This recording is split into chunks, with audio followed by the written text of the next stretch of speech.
Why'd you get married? Because you asked me. Damn. That's deep, sad. That's sad. Listen. Because my theory about Yvette. What's your theory?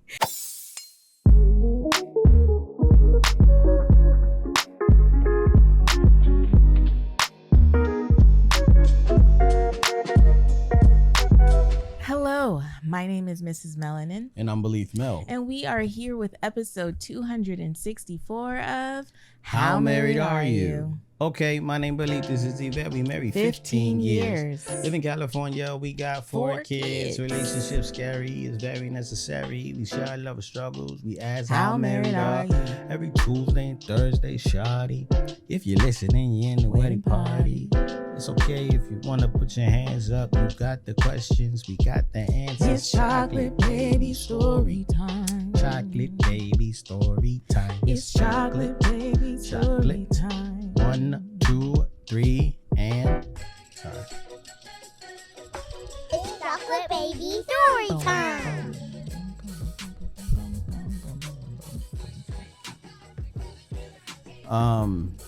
So both kids are in gymnastics, Uzi and Anaya. Uzi's like, you know, he always needs a partner. We had him in parkour and like he quit within like 4 minutes. He was over it. But he was probably like, it's probably like 2 years ago now. But at this point, Anaya started doing gymnastics and he was like, I want to do gymnastics too. And so him and Anaya are doing gymnastics together. And I've been helping them do flips.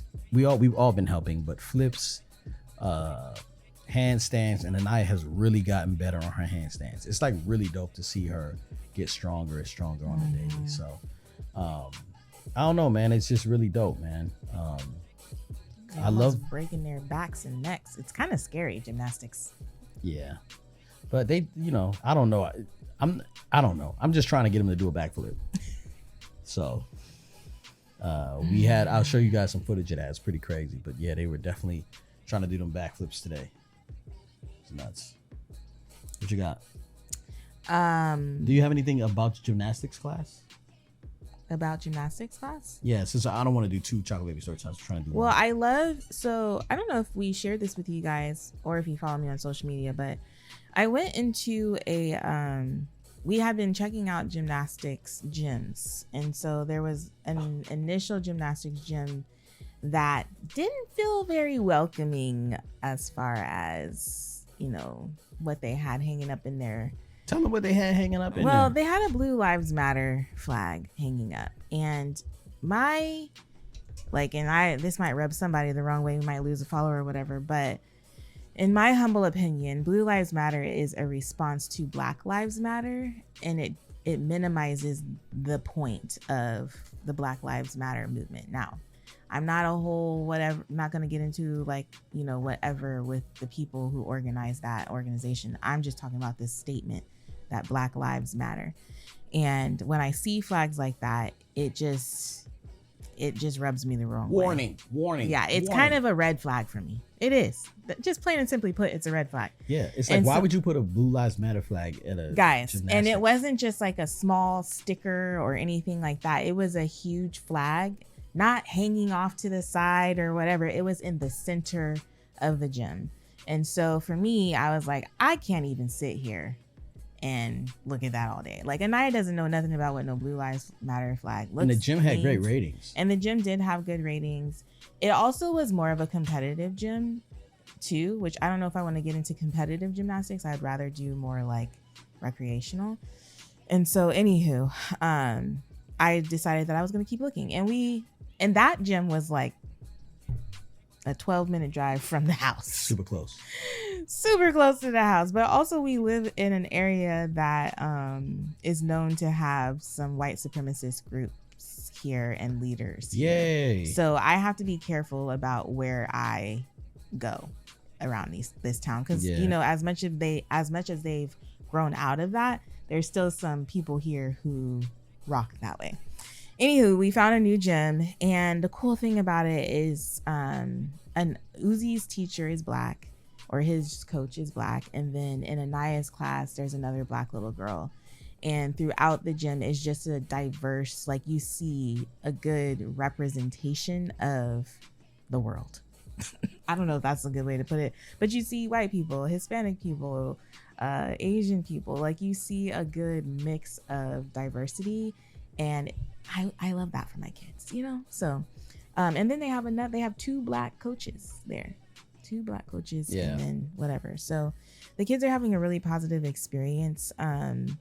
I'm probably running myself a little bit ragged. I feel like I'm okay, but there's a lot going on throughout the week. But I also just want these kids to have the experiences. So, I don't know. You are a phenomenal mother. You go to all the degrees to make sure the kids have the experiences that they need or you think they should have. Thanks, And you're doing a great job of that. Always protect yourself. Always remember that you also need time and space too. So, so welcome Black. We have some really cool opportunities for you. Okay. I think it's only 3 spaces left, but at this point it's only 3 spaces left. It might not be any spaces left. So make sure you check on our Patreon to see if you ever wanted a mentor couple, you want to be mentored by us. And what a mentor couple is basically just a referee. So you have a relationship, you are married, you might be in a situation where you're trying to figure out how to communicate. You aren't maybe seeing eye to eye and you need a more seasoned couple just to make sure you guys aren't crazy. And so that's where we step in as a mentor to just say, hey, here's what this person might be trying to explain. Have you considered this? Here are some things you might want to consider, some routines you might want to consider, some things that your family might benefit from. And we could step in for that. Now, this is a tier on Patreon.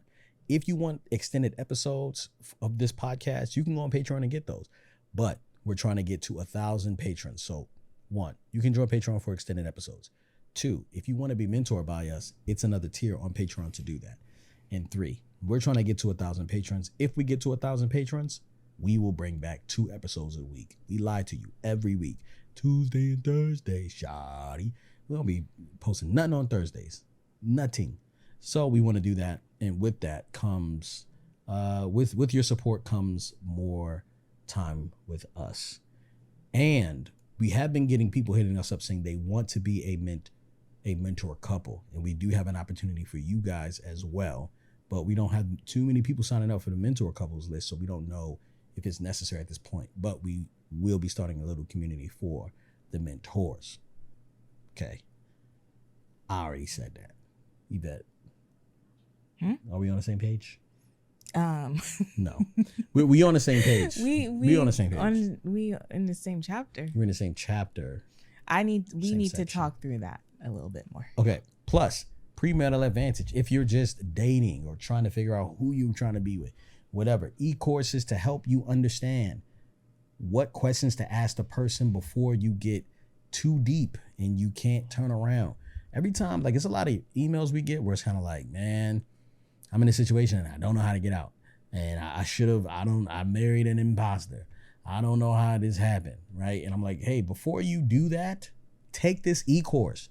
It's for you. This is a mock version of the mentor couple thing, okay? So it's just literally a one-time fee. You get 10 modules and a workbook for you to work through, you and your partner to work through, just to make sure you guys are making a really good decision and your decision's solid. And you're not sitting here just making decisions, because I'm in love. Love is blind. It can take over your mind. Didn't you hear what Eve said?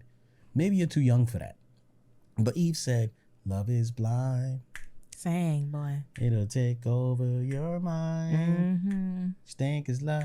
It's truly not. You need to elevate and find. Like that, right there. I think I might get the lyrics wrong. Either way, someone correct me in the comment section below. Serenade me, babe. I don't know how to serenade you. Ooh, yes, you do.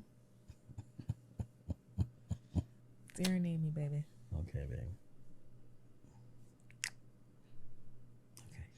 Lastly, ladies and gentlemen, but not least, the other way you can support this podcast is by purchasing our first book. What is this called? This is a trade book. Trade book. It's our first trade book. It's our first trade book, Father Yourself First, written by my co-host. Author. Glenn Henry. Author, father figure, mentor. He has, you guys know more than anybody else. Talk about it. Out here how wise this man is, and you guys really be getting him off the cuff. Think about it if he was to sit down and be very intentional about the messaging that he has for you. This man, he stepped into the role of fatherhood and just blossomed. It called him to another level of manhood that I don't even know if he fully understood what it was calling him to. And he has shared all of the wisdom and things that he's learned in this book. Mm-hmm. This is just the first book, y'all. The first of hopefully many, because we all know that one thing about Glenn is he is an forever student. He is always learning. I'm going to get this growth. All the things. So make sure you please pre-order. And don't wait until November 4th. Don't do that. Don't play us. Show the publishing company that y'all want to hear from him. Yeah. You need to go ahead and pre-order this book. And I've said it before, we're averaging somewhere between 4,000 and 6,000 views per podcast episode. True. If you are sitting here and you haven't pre-ordered this book yet, get your act together. And that's just on YouTube. Just on YouTube. We also have podcast listeners elsewhere. We also have podcast listeners elsewhere. So I need that. I need you to run me that. Run me that. Even if you are a mother, if you're not a father yet, this book is definitely for you. And if you do feel like, man, there's a couple men in my life I want to give these books to. There's a church group I want to give these books to. Buy a bunch of them and pass them out. These are great Christmas gifts. This is not an insult. Father yourself first is not an insult. It's recognizing that you probably will be a great father and you are a great father. But do you take time to do that to yourself? Are you more gentle and kind with your children than you are with yourself? And I invite you to have that type of grace and love for yourself. And my life has changed. Fatherhood has changed my life. And I think one of the things that really changed me was when I realized that people kept saying, I'm such a great father. I'm such a patient father. But nobody else in my life could say that. It only existed in one role, and I needed to spread it out. And so I spread it out everywhere. And now I'm realizing I need to apply that to myself. So Father Yourself First is the book. Please purchase it. Pre-order now. Yeah, don't just put it in your cart either. Check out. And also, just so you know, if you pre-order the audio version, that also counts toward the count. Yes. So. Yes. And I want to be a best-selling author like my big brother Kev on Stage. Shout out Kev on Stage, man. Successful failure. Best-selling author. Very proud of my brother, man. Big shout out Kev on Stage, man. We love you. Yeah, we appreciate you. All the flowers, all the love, over and over and over and over and over again. This man is such a blessing. And I'm just gonna be honest, like he is mentioned in my book, right? And he's a very special individual. So thank you guys if you have not purchased this book yet, purchase this book and then purchase this one. Look at that. Look at how great he is. Plug in somebody else's book when he got a book to sell. And that book already made it to New York's bestseller list. So let's hope Glenn get there. You know, it's crazy. Kev on Stage is the real deal, man. Yeah, he really is. He is the real deal. And I mentioned him because when we had Uzi and I wasn't there, he was one of the fathers who held me. he was there. He was one of the fathers who helped me. That's crazy. You know what I'm saying? Like he held me, like made me feel like I was supported and I was cared for. And so I talk a lot about starting a group of friends who are fathers. And for some of us men out there, man, we be struggling with that community. So let's get it. All right, babe, you got an email for us? I have an email for us. I do. The title of the email is a question. Too independent for love. I didn't say it like a question. Too independent for love? That is the title of the email. Here we go. Dear Glenn and Yvette, I hope you're both doing well. I've been listening to your podcast for the past 4 years, and as a Muslim, it's been such a pleasure learning experience to hear how you practice faith and submit to one another for the sake of God. It's truly beautiful. Praise the Lord. Yes. I know you're not even old, but I don't even know if I. What? That first disclaimer is just so funny, and then it's followed by but. I know you're not even old, but I know you're not even old, but I see you both as my cool older cousins, maybe uncle and auntie adjacent. LOL. I love all your content and the wisdom you pour into us listeners. It never ceases to surprise me whenever somebody's like auntie and uncle. Like we old. I am that. That is where I'm we at. Auntie and uncle for sure. No, it's fine. It's totally fine, but it's just every time I hear it, your knees hurt when it rains. But that's always been the case. You got gray eyelashes. I got 7 gray hairs. Don't be pointing out my eyelashes. All right, a little about me. I'm a 28-year-old woman who has never been in a romantic relationship. I've had several crushes that I've reached out to only to be rejected. Not going to lie, I have no game, LOL. I've been on dating apps here and there, but I struggle to build connections and to trust people with my heart. Even with a small sample size, I've developed this narrative fueled partly by only receiving conditional love from family based on achievements, that I'm unlovable and that nothing I do will ever be good enough. That's her mental math. That's her narrative, okay. Yeah. Over the years, I've also become very independent. I love my own company, traveling solo, and going on drives alone. I thank the Almighty for my health and financial stability, but it's gotten to the point where living with family or having roommates is hard. I find it difficult to give up control when sharing space when people step over my boundaries. Sometimes it feels suffocating. I've learned to pick up the pieces and provide for myself from a very young age, and it almost feels like I may no longer need a partner. Sure, I feel lonely at times, but my platonic relationships have helped me through those moments. I've also never had the strongest urge to rear children, although that would be a beautiful privilege to share with another person. So here are my questions. Did you each personally want to get married when you were younger, or was it something prescribed? And am I crazy for feeling this way? We live in a world where most people pair up in monogamous or other romantic partnerships, and sometimes I feel out of place as one of the only singles in my friend group. I'm also afraid of becoming too independent and of losing my current quality of life if I were to get sick or less able. Is the purpose of marriage more than companionship and support? Anyway, that's all I've got. Sending you and the chocolate babies all my love, warmly.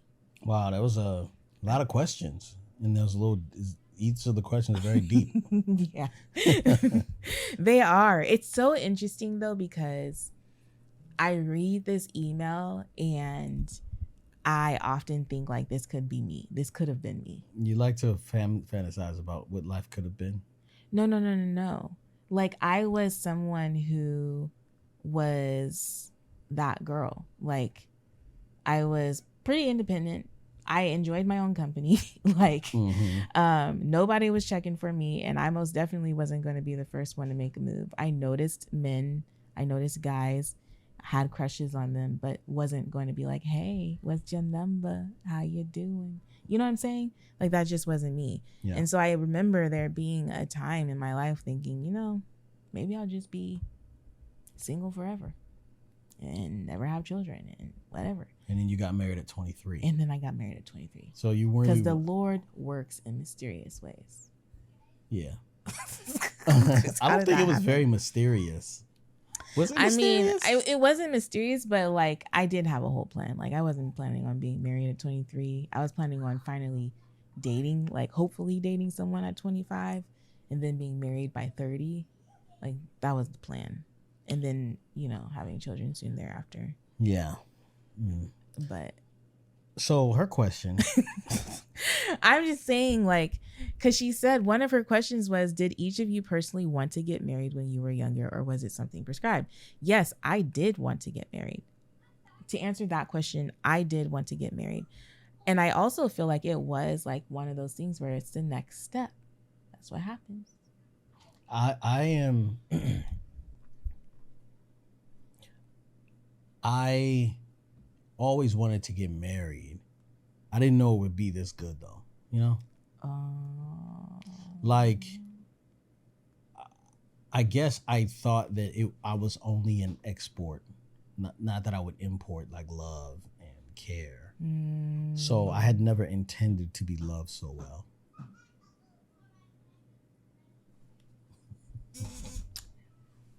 That's nice to hear. Yeah. I think you know, That's a good yes, I do know. because your expectations, Yeah. right? Like, so you say, did each of you personally want to get married when you were younger? I'm thinking like, yeah, but I didn't really know what I wanted. Like, I didn't know what I was signing up for. I just thought, yeah, of course, I want to have somebody to hang out with all the time and go do fun stuff with and have children. You know what I mean? And we were both like abstinent, right?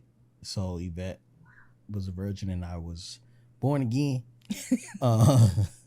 And it was like we weren't out here just, you know, trying to maximize orgasms. You know what I mean? Like, it was like we were trying to be intentional with where we put our time, attention, and bodies, I felt. I would say. Mm-hmm. You have something to confess?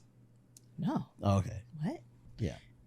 You said maximize orgasm. I was just like, oh. Well, I mean, that's how I think of it. Like, you know, I know somebody right now who's maximizing orgasms. You know what I'm saying? Like, I know who you're talking about too. He's just maximizing. How many can I get? That, you know what I'm saying?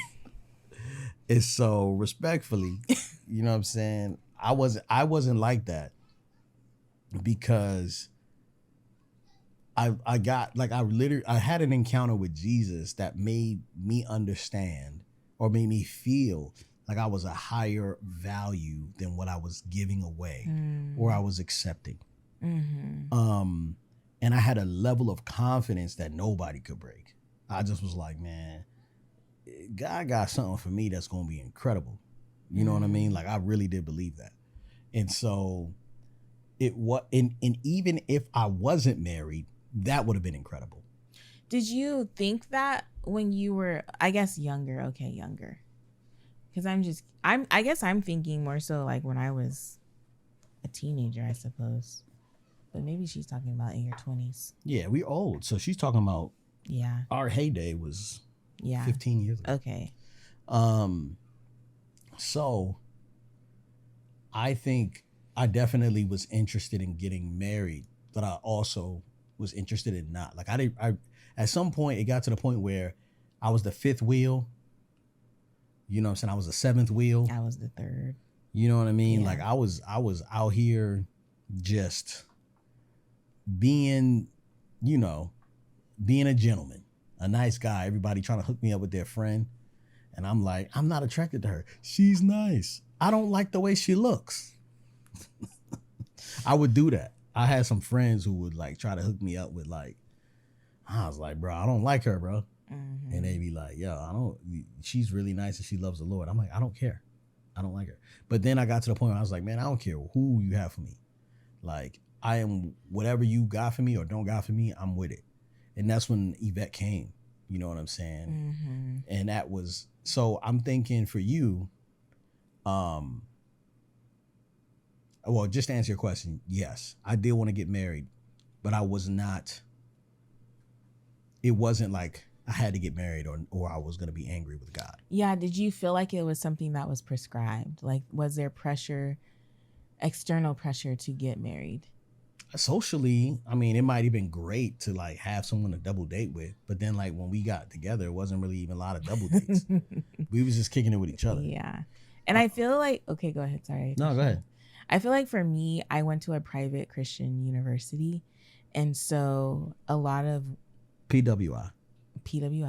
So a lot of those women there were there in a way that I didn't know existed, but it was like, I'm just getting a degree. But they were really there to find a husband. Yeah. So for me, they were there to find a husband and then to be a stay-at-home parent. Like, that was literally the culture that I was at university with. And I didn't know that was a thing, but apparently that is a thing. And so that part did get interesting to me because it seemed like everyone was very intentional about finding someone to love. And then for me, I knew I wanted to marry a Black man. So there was slim pickings at the university that I attended. And so, yeah. But yeah, and then the next question she asks is, and am I crazy for feeling this way? I don't think so. I don't think so at all. I think your feelings are very valid. I think there is something too, though, that should be talked about. I don't know if I can say this or if I should say this, but I think sometimes like we can just kind of like get comfortable. You know what I mean? Yeah. So like right now, it sounds like, you know, even with roommates and living with family, you're like, hey, now y'all are crossing over some boundaries here. So it sounds like when you, in this space that you're in, you're like, I can handle me and mine. I can take care of me. I can do the things. And I really don't want you in my space type thing. And so I think that there is a level of comfort there that I don't think is, what's the word you used to use? You used to tell me something about my comfort. Did you say I used to worship my comfort? That's a crazy statement. I can't believe I used to say that. You did say that, right? That's something you used to say. It's something like idolizing. Idolizing. Yeah. I think it was idolize. But I do think sometimes we can idolize our comfort, or like, I don't even know if that's the right word I want to use, but prioritize or get used to or enjoy our comfort. And so when it comes to having to bring somebody else into the mix, we understand how much discomfort we're going to have to experience in order to feel comfort. And even in 15 years of marriage, there's still some discomfort. Mm-hmm. Am I right? Mm-hmm. Yeah. Mm-hmm. Okay. I just want to make sure you align. Yeah. And some people in the wedding party may be like, what? There's discomfort? Yeah. Yeah. I mean, you're doing life with people. You're doing life with people. Can I have you? I'll do a little experiment real quick. Uh-oh. Close your eyes. Okay. Now let's just imagine. Okay. It's June 3rd. You just taught your last class at school. Mm-hmm. Summer break has begun. Mm-hmm. You have 2.5 months to do whatever you want in a bank account full of money. Mm-hmm. Your birthday is tomorrow. Mm-hmm. And you have a flight booked where?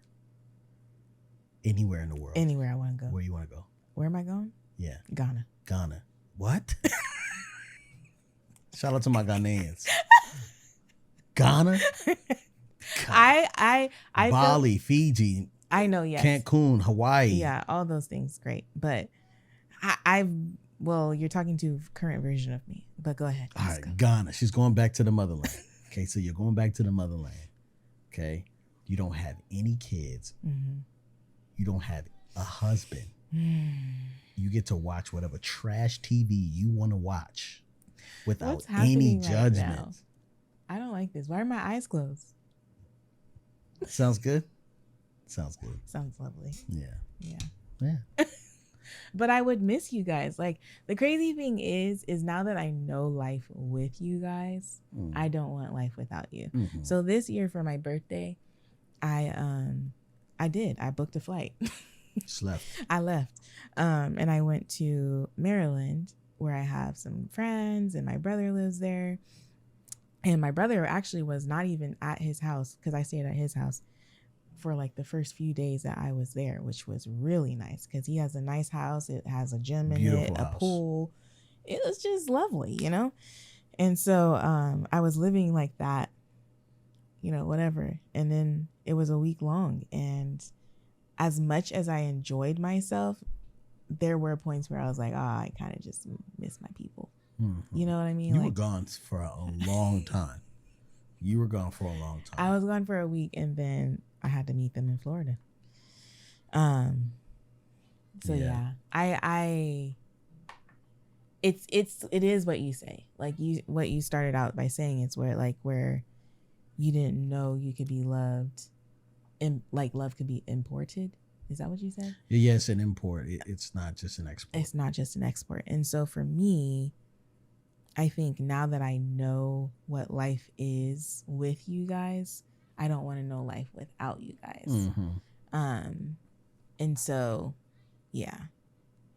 I don't know if we're answering this girl's No, question. but here's my point was, like, you can get comfortable and you can, yeah. like, that can be an okay life, right? I know some women who get to that age and they're like 50 or 45 and they're like, I ain't having no kids.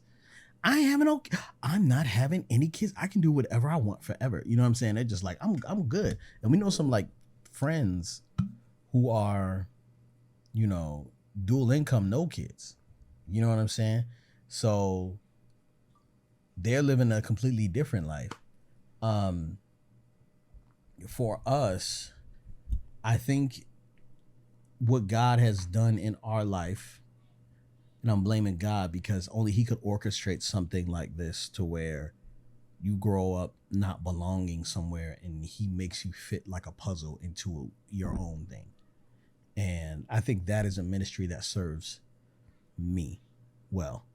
Like, I can imagine, like, if I don't have enough ambition to, like, if you were say close your eyes and give me the same scenario, like, that sounds like a nightmare. Oh my gosh. Because one, I'm a black man just roaming around the world, right?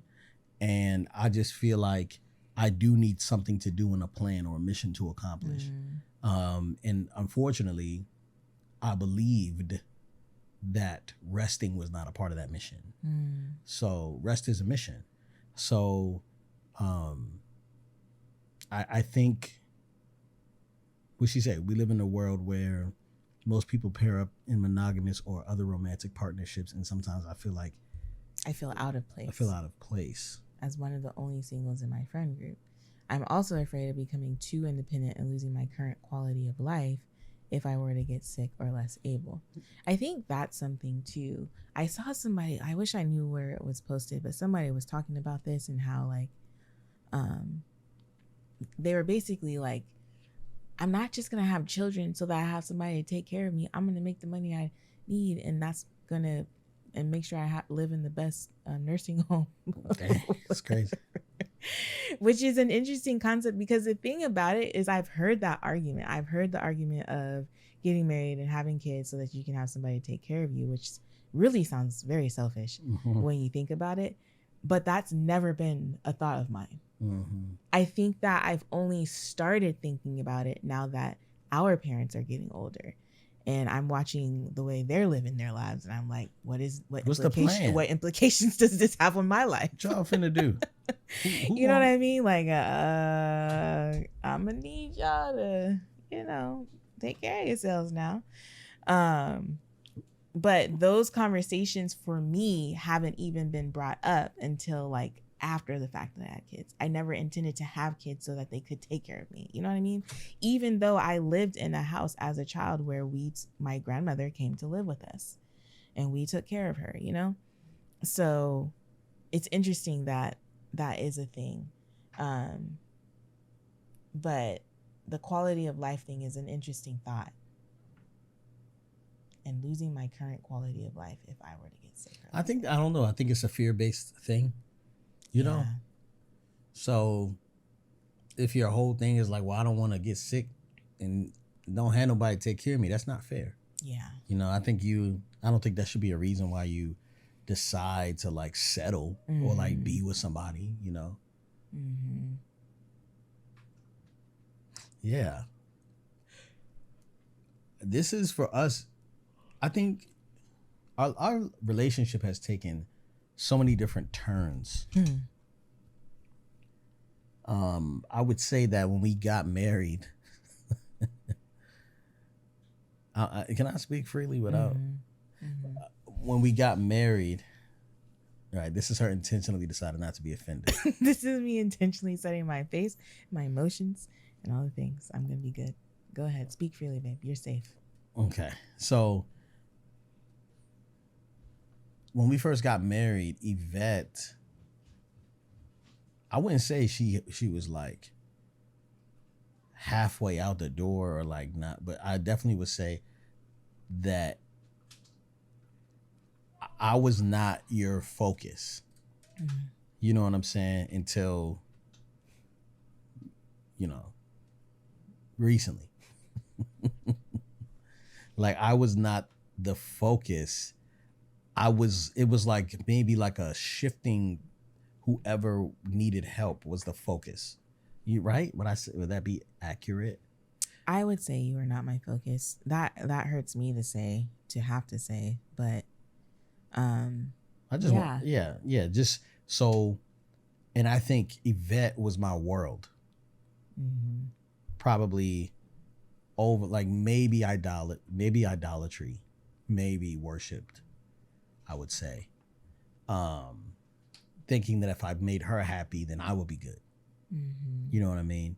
And Yvette's kind of like, oh, well, what do I want to do? You know what I'm saying? Like Yvette just was chilling. Like you weren't really thinking about nothing too deep.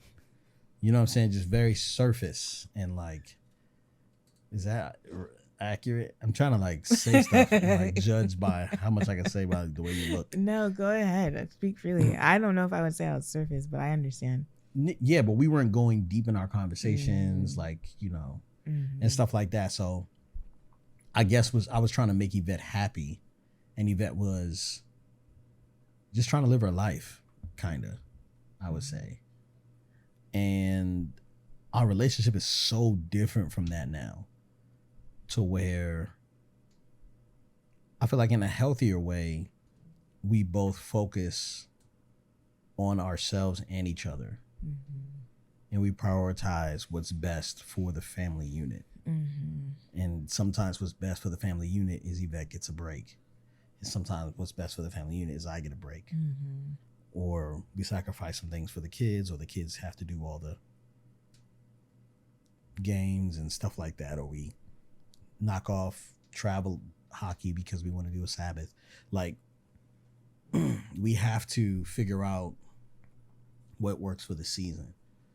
And I think us being on the same page has been like a really good and great shift, but it definitely didn't start out that way. Yeah. So sometimes you start the relationship like, oh, I want a companion, you know what I mean? But you have no idea if that person is going to be that for you. You know? That leads us to her last question, which is the purpose of marriage more than companionship and support? I mean, I can't define it for everybody. Yeah. I think people get married for vastly different reasons. I think some people think it's a business decision. Mm-hmm. I think some people think it's a place to shelter them from their own pain, hide their trauma. Start a little worship community that they want to serve. Some people get married just for the sanctity of having kids, like having a place to have your children, building your own empire, getting residency somewhere, or, Why did you get married? I got married because I honestly believe that marriage, I was listening to a lot of Reformed doctrine, and I honestly believe that marriage would bring me closer to Jesus. Mm-hmm. Like I would serve someone and learn how to be more Christ-like. Mm-hmm. And I knew I was going to serve you. And it brought me to my knees for sure.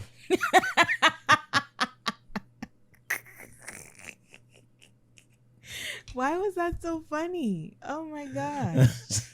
I didn't mean it as a joke. Oh my Lord. I did not mean that as a joke, babe. Well, it goes both ways, babe. Why'd you get married? Because you asked me. Damn it.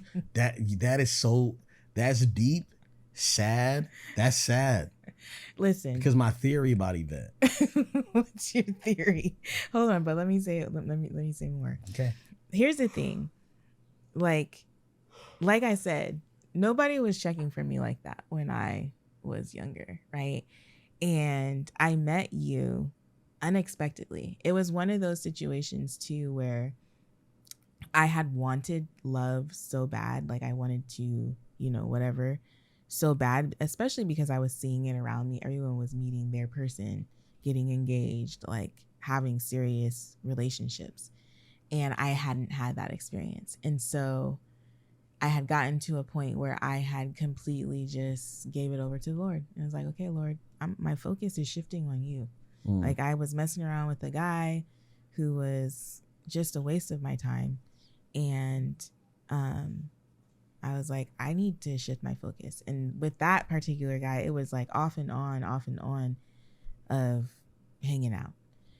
And I feel like once I finally stopped wanting it so much and like desiring love like that is when the Lord brought you back around.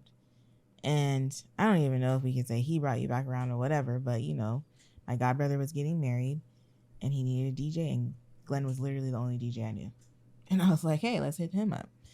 And then we started hanging out and I got to know you and I was like, wow, this guy is like amazing. Like you have always been quality, top tier manhood for me. Even in your like most immature like stages of life that I've walked alongside you in, you've still just been a good man.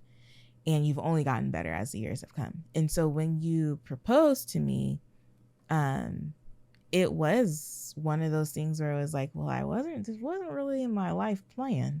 Yeah. You know, like I wasn't planning on getting married quite yet, but I knew that I would be an idiot to like say no or like, let's wait, or you know what I mean? And so I took advantage of the opportunity to have you all to myself for the rest of my life. And I know like to say because you asked is silly, but I also think there was wisdom and discernment in that decision. Yeah. So yeah.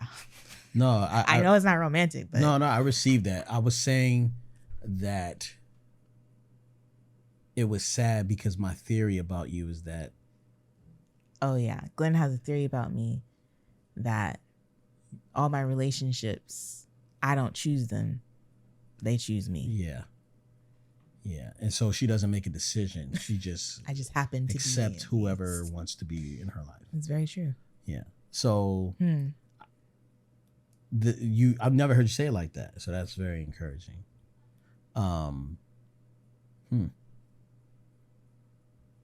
You think we did a good job answering this question? Not at all.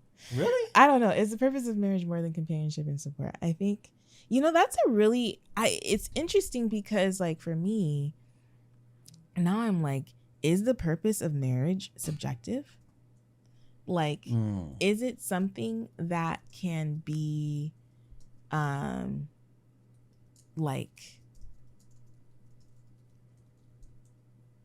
you know, because according to the word of God, what is the purpose of marriage? And now I'm feeling like I'm a bad Christian for not really having like a standard biblical response to that question, because I do feel like it's a very sanctifying process and relationship. But I don't think that's the purpose of it. You can still experience that without marriage. Yeah, I think relationships bring you closer to Jesus. I think marriage has a very important and interesting way of reminding you of the work that still needs to be done in your life, in the areas of growth in your life. And so marriage is, I mean, you guys have seen it. I mean, if you guys watched since episode 1, we were going through it.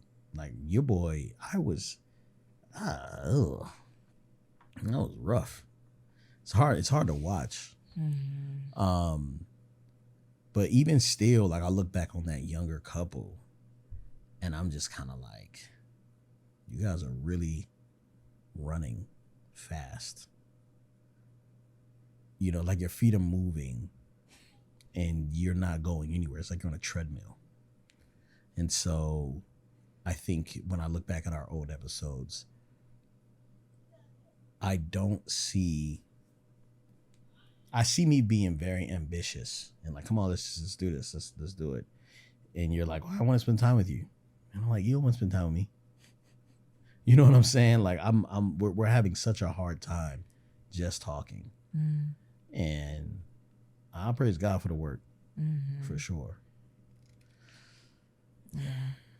Well, hopefully we were helpful at some point. If you have some clarifying questions, please feel free to write us back. Absolutely. And then you guys, the wedding party in the comment section, y'all can chime in too. Absolutely. Like to encourage her, because I'm sure there are some of you women out there who have experienced this like independent woman lifestyle, and then you maybe unexpectedly found love, or maybe you're still that woman and you're reconciling some things for yourself. I don't know what the case may be, but if we can encourage our fellow wedding party member, I would love for you guys to chime in the comment section. Yeah. And stick around if you want to listen to the Patreon conversation. My name is Yvette, and we are coming to you with a special challenge, special Patreon offer. This is the campaign. Oh. We're trying to get to 1,000 patrons. Okay, now why would you want us to get to 1,000 patrons? Because every week we lie to y'all. We say every Tuesday and Thursday, shoddy, and we don't be popping up on Thursdays. We only popping up on Tuesdays, and we want to bring the second episode back, and we can. Do. We have everything we need to bring the episode back, except the money. So what we need you to do. What we need you to do is we need you to consider becoming a patron and joining us. $5 a month. Is it $5 a month? It is. $5 a month. That's it. At minimum, you can give more. Yeah. There's options to give more. $5 a month. It will get us to 1,000. Once we get to 1,000 patron members, we are bringing back Thursdays. That's 2 episodes a week. Now we already got 200 patrons in the bag. Okay, we already got 200 of y'all. Some of y'all ain't paying, but 200 patrons in the bag. What we need y'all to do is consider becoming a patron so you can get those 2 episodes a month, and we can be the rest of the world, y'all. And also, I need y'all to promote this podcast. I know y'all love it. I know y'all be watching. I know y'all are diehard members of the wedding party. But let's extend that and spread that thing out to the rest of the community so we can help some of these marriages out here which are struggling, especially during times like this. And just so you know, the patrons have an exclusive offer right now. A mentor couple. We got to tell them, mentor couple. You can be a part of we can mentor you. Gonna tell him, babe. No, we so can mentor you if you are a patron, but it only applies to Patreon members. Okay, so make sure you join Patreon. At least click the site so you can see what the opportunities are, so you know what you're missing out on. Okay, so on Patreon, we're gonna discuss what would happen if Yvette decided that tomorrow she wanted to just cut all her hair off and not tell me. How would I react? All that, because we did see a TikTok that was crazy about a situation like that, and I'm sure you guys are gonna hate my answer. But babe, how married are you? Oh my gosh, I'm so married. Don't ask me. Babe, how married are you? I'm so married that today you were working out on the tonal, and one of the little pieces need a battery. So you asked me to replace the battery, and I did it just like that. It's one of them things where you kind of you asked me to do something and sometimes it takes forever to do it. So I just knocked it out for you. I really appreciate that. Thank you. You did it in real time. One of the how married are you? I'm so married that when you said, hey, I want to go hang out with my buddy, the same day, within hours, I had his flight booked and his hotel booked and all the things. And I left. Booked, and he left that day. He told me that morning. He left that evening. No questions asked. I was like, go, my brother. And I felt very rejuvenated. Yeah, you did. This week seems like it's going slower after that. Oh. Yeah, time is slower. That's pretty cool. Is that good? Yeah, and I was talking to the homie. He was like, bro, that was healing for me too. So, yeah, man, shout out to wives and husbands who be looking out for each other. And that's just how married we are.